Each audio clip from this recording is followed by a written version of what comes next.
pusit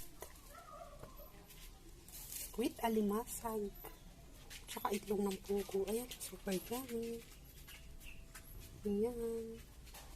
Kain na po tayo. 1/4 kilo lang po yan ng bihon at saka halagang 100 na pusit. Tsaka halagang 20 na pugo. Ayun na po yung ating pansit pusit. Super yummy. Luluto tayo ng pansit pusit. Parang yung pusit ng pusit. Linipas ko lang po yan. Hanggang malungkot.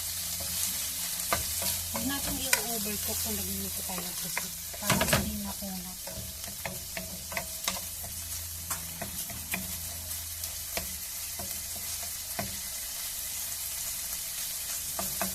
Hintayin lang sa natin yung pusit.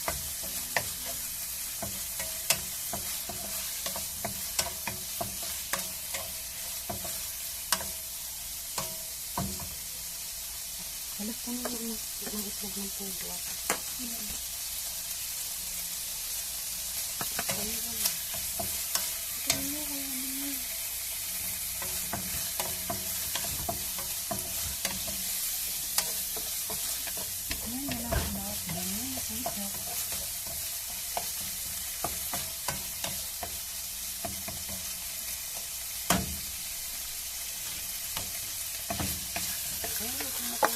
Kasi isasali na po natin.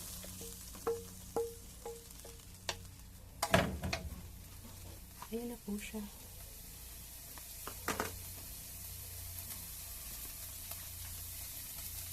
Ilalagay na natin yung ink. Ayan po, yung itim.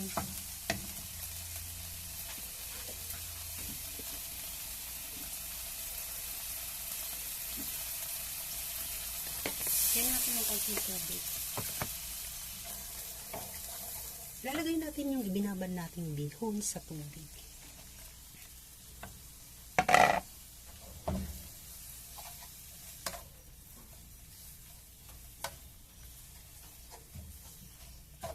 Haluin lang natin hanggang maluto. Kung po siya itim na yung ating pansit.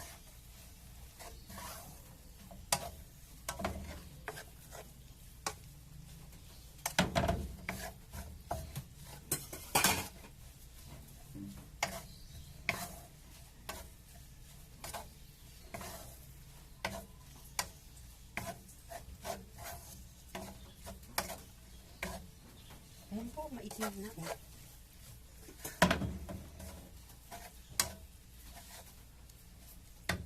Kainan na po tayo mga kawils. Ayan na yung ating pansit pusit. Oh, ganda. Pakita ko sa inyo kung gaano kasarap. Super yummy ang ating pansit pusit. Kainan na mga kawils. Oh. Ayan yung aking pansit pusit.